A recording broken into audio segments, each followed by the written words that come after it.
Bom dia a todos, na paz, na graça do nosso Senhor e Salvador Jesus Cristo. Vamos então dar o início ao culto dessa manhã ao nosso Deus. Vamos falar com Deus. Senhor nosso Deus e nosso Pai, nós estamos aqui reunidos nesta manhã, em primeiro lugar, em gratidão ao Senhor, por tudo aquilo que o Senhor tem feito em nossas vidas, por cada suprimento, recurso, livramento, mas principalmente, Deus, pelo Senhor ter nos salvo. Muito obrigado, ó Pai, em nome do Senhor Jesus. Nos prepara, Pai, nesta manhã, para que possamos estar aqui ministrando o culto ao Senhor. Purifica os nossos corações, perdoa, Pai, os nossos pecados em nome do Senhor Jesus. Toma a direção de cada palavra, de tudo aquilo que será feito, para que seja tão somente para a Tua honra, a Tua glória, o Teu louvor, em nome do Senhor Jesus.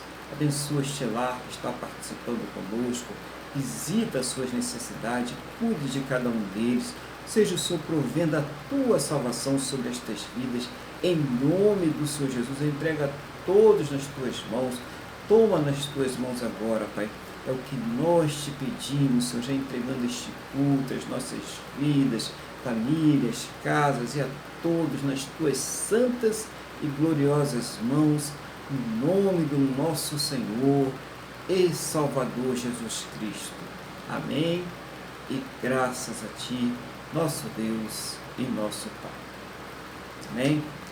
Louvado seja o nome do Senhor Jesus. Bom dia, irmão Luiz, a paz do Senhor Jesus. Bom dia, pastor Guilar, bom dia, Wanda, bom dia a todos, a paz do Senhor Jesus a todos, né? E que o Senhor Jesus nos abençoe, que Deus nos conceda o seu Espírito Santo, né? Nesse dia, nesse momento, nesse culto, para que sejamos ferramentas úteis, né? Para que sejamos servos úteis ao Senhor. Bom dia a todos, a paz. Bom dia, a paz. Bom, Luiz, então nessa manhã, esse domingo, né? O que você traz da parte de Deus aí para compartilhar com a igreja, né? Para edificar os corações da palavra do Senhor. Qual é a mensagem que o irmão tem de Deus aí nesta manhã, no nome do Senhor Jesus?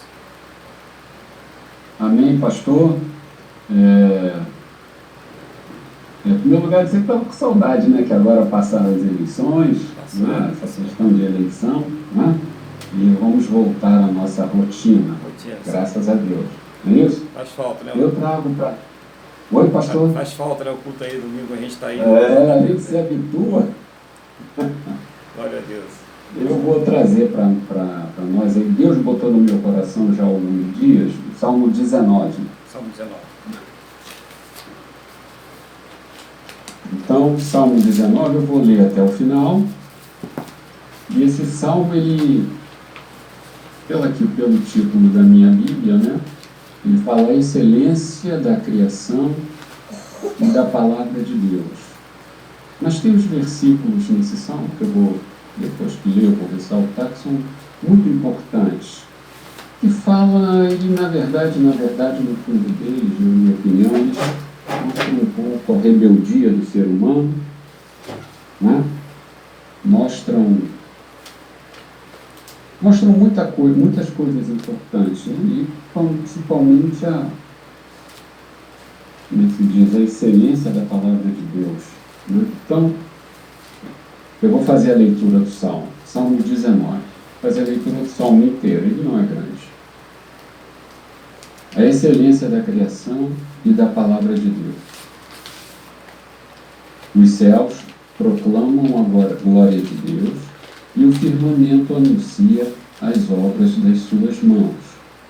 Um dia discursa outro dia, e a noite revela conhecimento a outra noite.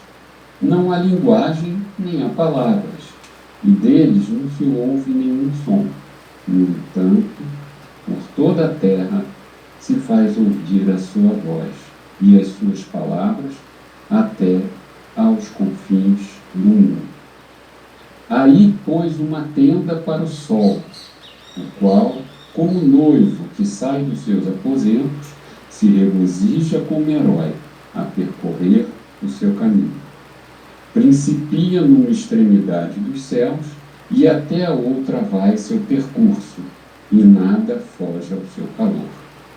A lei do Senhor é perfeita e restaura a alma. O testemunho do Senhor é fiel e dá sabedoria aos simples. Os preceitos do Senhor são retos e alegram o coração.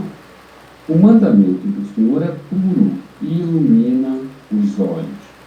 O temor do Senhor é límpido e permanece para sempre. Os juízos do Senhor são verdadeiros e todos igualmente justos. São mais desejáveis do que o ouro, mais do que muito ouro depurado, e são mais doces do que o mel e o destilar dos favos. Além disso, por ele se admoesta o teu servo, e os guardar a grande recompensa. Quem há que possa discernir as próprias faltas? Absolve-me das que me são ocultas.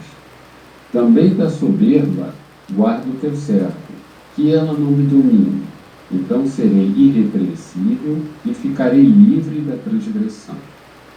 As palavras dos meus lábios e o meditar do meu coração sejam agradáveis na tua presença, Senhor, rocha minha e redentor meu. Amém. Bom, aqui ele, no versículo, logo no início, né, do 1 até mais ou menos o 6, ele exibe a natureza, não é criada por Deus, a criação, né, a parte material, vamos dizer assim, da criação, né, da parte inanimada da criação, e é isso que eu quero extrair aqui. Nos versículos 3 e 4 parcialmente, ele fala assim, quando ele está se referindo à questão dos dias, né? Vai dia, vai a noite fala com o dia fala com a noite, né? Então ele fala assim, né? Ele fala dessa perfeição, dessa continuidade, né? Então ele fala, não há linguagem nem há palavras, e deles não se ouve nenhum som, e no entanto toda a terra se faz ouvir a sua voz e as suas palavras até os confins do mundo. O que nós podemos dizer aí? Nós podemos dizer o seguinte, o que está dito aí não é poder. O que está dito aí? A glória de Deus se manifesta na própria natureza. Então, Deus teve a preocupação quando nos fez alma vivente, capazes de termos comunhão com Ele. Ele implantou em nossa alma, no lugar onde nós temos guardadas todas as memórias das nossas vidas, Ele implantou em nossa alma que nós iríamos ter a certeza que existe um Deus. Essa questão que a gente vê, Deus se revela também na natureza. Deus se revelou nos nossos corações. Todo homem busca de onde eu vim, para onde eu vou, quem sou eu. Eu vejo socialites fazerem isso, você vê o povo do Oriente lá, nos inícios também fazerem isso. Evidentemente, eles sempre procuraram, né? E daí vem o início da idolatria. Alguns homens, muitos homens, não perceberam que Deus não é a natureza, que o trovão não é Deus, que o raio não é Deus, que a água, o mar não é Deus. Né? Preferiram eleger Deus menores, mas não conseguiram, ou talvez por rebeldia, porque existe aquele vazio. Eu estava ouvindo um pastor falar outro dia, e ele falou que na nossa alma nós temos 3 vazios, né? Que é pai, mãe e principalmente Deus. Eu achei muito interessante isso, né? Isso é uma verdade. Lógico, evidentemente, pai e mãe está relacionado à nossa vida aqui terrena. E Deus está, a sentir falta de Deus, está revelado, isso está ligado com a eternidade, que é o que na verdade nós temos nós temos o anseio, esse anseio, o que vai ser de mim depois? Não é? Ficam essas dúvidas. Não é? Então aí nós vemos a rebeldia, a teimosia do homem. Não adianta. Quando Deus implantou em nós que nós iríamos ter a consciência de que existe um Deus, não adianta. Nós somos homens, pessoas, seres religiosos. Nós temos o anseio de ter um Deus, de ter o verdadeiro Deus. Muitas vezes as pessoas falam, não, para alguns que negam a Deus, e estes são indesculpáveis. Tanto que Deus odeia a idolatria. Estabelecem como Deus imagens, quando Deus é espírito, estabelecem como o próprio Deus o dinheiro, estabelecem como, até já conversei com o senhor, né, pastor, uma ideologia política e econômica, né, como Deus, não é? Ou então, o que é pior, partindo de Deus negam ao próprio Deus, né, se dizendo ateus, não é isso? Então, e aquilo passa a ser uma idolatria ser ateu, né? Então, é muito importante, nós temos que ter essa consciência.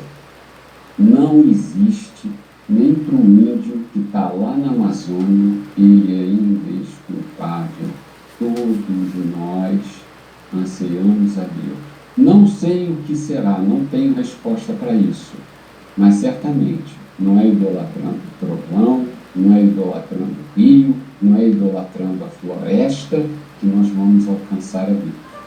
Para isso nós temos o firmamento, olhar para cima, porque o próprio firmamento, né, as estrelas, como nós vemos, também é material. Mas o firmamento no sentido de olhar que existe algo que criou tudo isso, acima disso. E agora, né, mais de 2000 anos para cá, vem o que eu acho mais perfeito, né, que Deus, e não satisfeito, Deus se manifestou a nós, não é?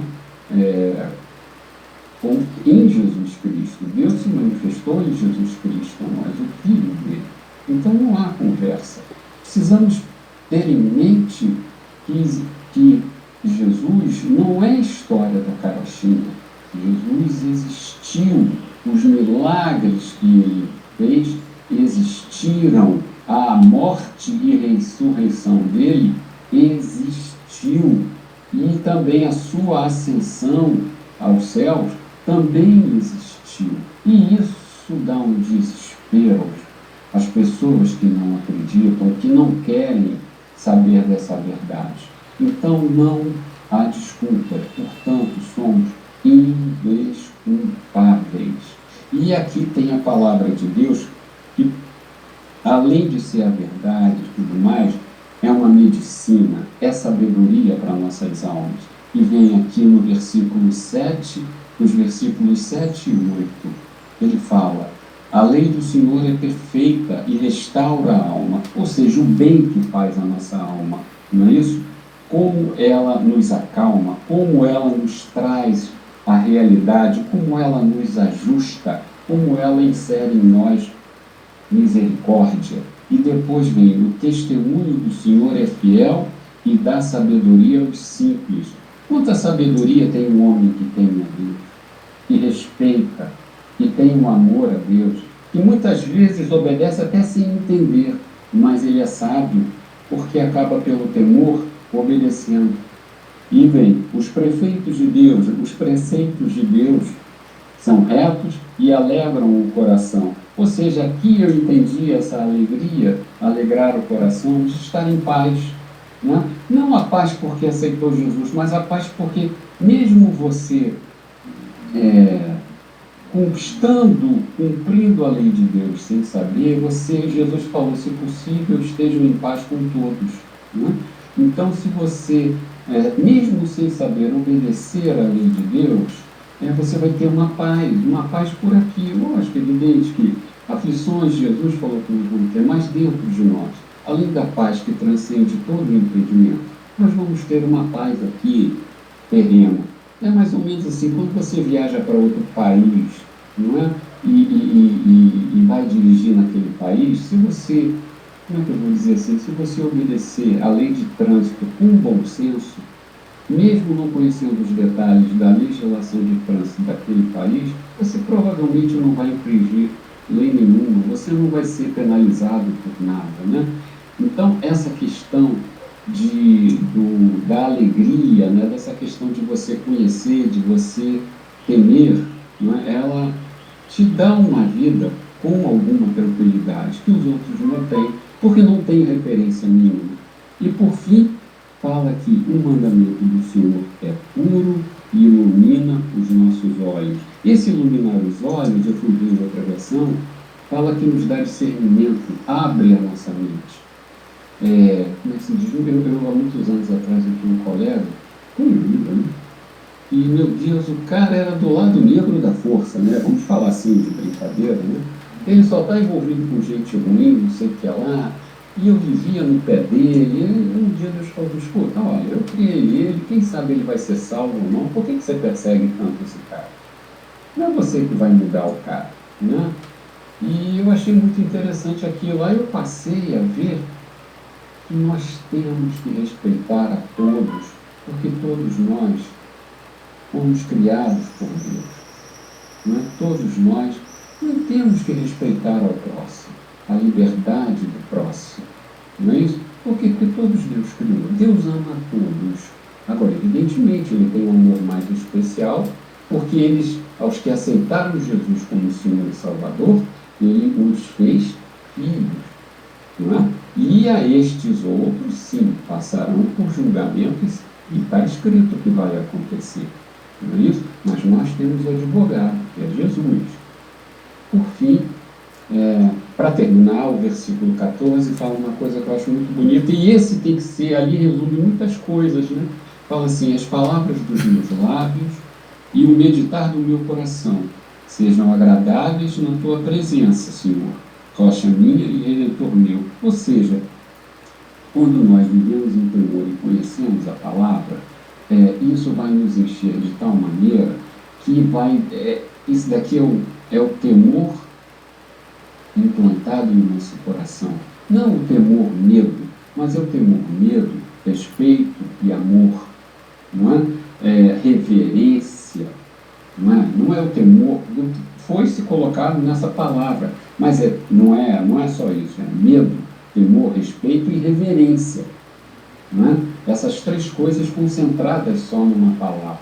Então, você passa a ter um comportamento que agrade a Deus. Você se preocupa em viver segundo aquela sabedoria que Ele nos trouxe. Bom, pastor, era isso aí por hoje. Muito obrigado aí pela oportunidade. Amém. Amém. Glória a Deus, né? Então a gente vê aí uma passagem muito boa, né? Falando sobre a diferença entre Deus, né? Como citou aí, né? A questão que as pessoas confundem Deus com a manifestação, as manifestações da natureza, né? O irmão citou o trovão, né? Os raios e aquelas tribos primitivas, né? Que sentiam, o irmão disse que Deus colocou ali no homem a sua sede, né? Aquela ânsia, né? Aquele desejo de encontrar o seu Deus. Então nós nascemos com isso no nosso DNA, né? Não precisou essa parte aí, por isso que as pessoas vão buscar um Deus, né? Ainda que ela seja um Deus ateu, né? Aí é a ciência, ela querer provar, o Deus dela passa a querer provar a própria inexistência do Deus, né? Então as pessoas elas estão buscando outros deuses e vão se até que cometem um pecado que Deus abomina, né? Que é o pecado da idolatria, porque pelas próprias coisas criadas nós podemos ter essa sensação, a gente pode ter essa certeza, né, da existência do Deus Criador. E aí a gente vê isso aí, né? Essa questão dessa fuga do homem também, que o irmão citou, de querer reconhecer o Senhor Jesus como Senhor e Salvador. E bom que o irmão citou duas coisas, citou que é por falta de conhecimento, né? Existe a falta de conhecimento, e a deliberada, né? é deliberada, que a pessoa ela não quer ser confrontada com os seus pecados, né? Ela não quer.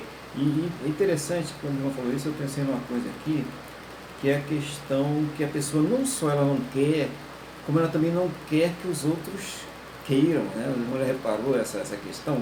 Existe uma luta para tirar as coisas de Deus, tira Deus da escola, tira Deus da empresa, tira Deus da família, tira Deus de tudo quanto é canto, tira Jesus. Por quê?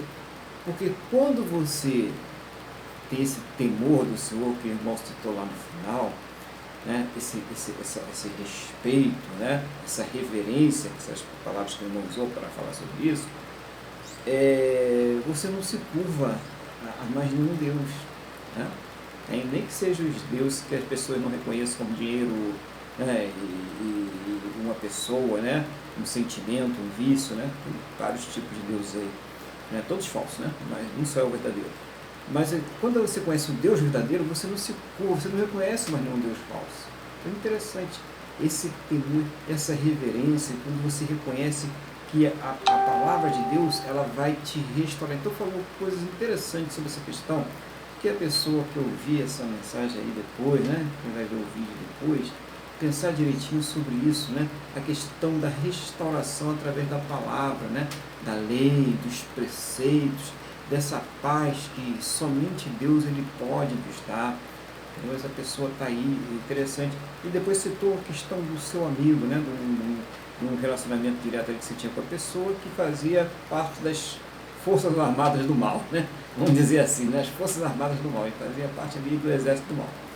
E que você estava ali naquela peleja com ele, fala daqui, fala dali, ele rebate daqui, rebate dali, e tem um momento que houve um questionamento do próprio Deus para você, né? Por que você está nessa peleja com esse camarada aí que não vai resolver? Você não deixa ele tem o direito de fazer as escolhas dele, né? Quer dizer, é interessante que isso tira um peso da gente como cristão, né? Como servo de Deus, que muitas vezes a gente tem uma visão errada, né? Que nós somos responsáveis pela salvação de todo mundo. Se não é a questão da salvação, é uma questão pessoal. A responsabilidade, ela é pessoal, nós precisamos entender isso. Nós temos, sim, o dever, né, a obrigação de falar, né? Mas de falar até o momento que a pessoa está disposta a ouvir. A palavra de Deus é bem clara, se a pessoa não quer ouvir, você não né? Até você passou do respeito. Entendeu? Aquela pessoa que já começou a ser chata, inconveniente, né? Não, você ouviu a palavra, a pessoa quer ouvir a palavra, posso falar de Jesus para você? Posso dar um minutinho e falar de Deus? Você já ouviu falar de Deus? Você abre uma conversa, vai conversar, fala, não quero mais falar sobre esse assunto. Respeito. Então é interessante isso aí também, porque pelo respeito, essa pessoa mais tarde ela pode pensar, puxa, mas naquele dia eu falei com o Luiz e eu falei que eu não queria ouvir ele, mas aquele negócio que ele me falou, né? Está aqui me incomodando, acho que eu vou lá perguntar. Olha o efeito aí, o respeito, ele vai trazer muito mais efeito de que você ficar ali falando, e a pessoa já com raiva, né, e querendo ouvir. Uma outra coisa também que a gente, é triste, né, é triste, mas é verdade, né, é que a maioria não vai ser salva mesmo, a gente precisa ter consciência disso. A maioria não vai se salvar mesmo, entendeu? Então, é interessante. E não falando uma coisa, que eu vi que o irmão ali estava querendo saber uma questão que eu também penso muito, que é a questão do... E a pessoa que nunca ouviu, né? Quantas pessoas passaram por essa terra? Né? Jesus é daqui de 2000 anos para cá, né? 2000 anos para lá não tinha evangelho, o judeu não estava espalhado por todo mundo, né? Antes do povo judeu, né? Já tinha pessoas aí rodando aí, né? Tinha Abraão, tinha os outros povos e tal. E aí, como é que fica a situação? E uma coisa para a gente trazer tranquilidade também, né? Essas pessoas não vão ser julgadas, todos serão julgados. Deus é justo. Então ninguém vai escapar do julgamento. O Paulo ele fala o seguinte, que quem não conheceu o Evangelho, quem não conheceu a palavra de Deus, será julgado pela lei da consciência. E é uma coisa que todos nós nos tornamos indesculpáveis quando chegamos diante de Deus e falamos assim, aquela célebre frase, né? Eu não sabia. Não existe isso. porque todos nós nascemos dotados do conhecimento do que é certo e do que é errado. Entendeu, irmão? Então, é a lei da consciência. Então, não tem evangelho, não conhecia a palavra de Deus, vamos para a tua consciência então, vamos ver lá como você tomou as suas decisões. E aí a pessoa será julgada por essa lei da consciência. Para te ver que Deus, ele está vendo todas as possibilidades, né? Agora a pessoa que conhece o evangelho não tem desculpa, tem que dizer, não, eu não conhecia porque vai aparecer, né? Vai puxar a nossa memória, né? Lá para Deus, vai abrir a nossa memória ali e vai explicar essa questão. Então, interessante falar dessas coisas de Deus, dessa restauração, né? E uma das coisas que eu vi aqui agora que o irmão falou, é a pessoa fica meio perdida nesse mundo, ela fica sem referencial. O irmão já reparou isso? A pessoa ela fica perdida. Você vê uma pessoa que não tem Deus, acontece ali uma tragédia na família, ou mesmo uma coisa que é normal, que faz parte da natureza, morre um familiar, ela se descabela, ela se desespera, ela quer cair na cova junto com o outro, né? Só naquele momento, mas se cair, vai pedir para tirar dali correndo, né? Mas o desespero, por quê? Não tem um referencial daquilo que vai acontecer na sua vida no futuro. E o medo dessa falta de conhecimento, né? De você não saber o que vai acontecer no pós a morte, né? Morte humana, terrena, né? E isso leva pessoas ao desespero, leva pessoas a não saber, porque a nossa tendência é estar sempre regredindo, né? Nós começamos a progredir, depois a gente vai regredindo, né? Vai envelhecendo, vai perdendo força, né? Os órgãos ficando mais fracos e a gente vai morrer um dia. Isso né? É claro. E quando a pessoa começa a pensar nisso, né? Principalmente as pessoas que já estão começando a avançar um pouco na idade, elas ficam desesperadas. Tem umas que morrem só de pensar nisso. O desespero, né? de pensar no que vai acontecer. Por quê? Porque não tem um referencial. Ela não consegue entender que nós temos uma vida após esta vida. Nós temos uma vida que é eterna. Né? Tanto aqueles que vão ter uma vida de ignomínia, né? Que vão passar por sofrimento eterno, como aqueles que estarão na glória eterna, porque ela não tem esse referencial. O referencial é aquilo que traz paz, é aquilo que mesmo nessas confusões, nessas lutas, nesses problemas, enfermidades, tudo isso que nós enfrentamos nessa terra, é aquilo que traz paz ao nosso coração, é a certeza do Senhor Jesus, que foi comprovado, fato histórico, né? Milagres, tudo isso relatado, ninguém pode e faz até hoje, né? Então não tem como refutar isso. Então nós temos essa certeza, não somente porque está escrito, né? Mas porque o próprio Espírito ele confirma conosco cada uma dessas coisas. Então isso dá para nós um referencial. Não é morreu, acabou, né? Eu tenho um Deus, eu tenho que me reportar a um Deus aqui nessa terra. Tem um Deus que se importa comigo. Então nós temos esse referencial. A pessoa que tem fé em Deus, a pessoa que tem fé no Senhor Jesus, a pessoa que tem a sua salvação, ela tem um referencial espiritual muito importante que faz ela ter paz, que faz ela deitar à noite e dormir, né, descansar, ter um sono tranquilo. As pessoas que não têm esse referencial, elas vão buscar esse referencial, mas em coisas que não vão satisfazê-las, porque aquele DNA de Deus que Ele colocou dentro de nós, ele não vai se satisfazer com estas coisas. Então elas vão se tornar pessoas insaciáveis e que nunca param de buscar.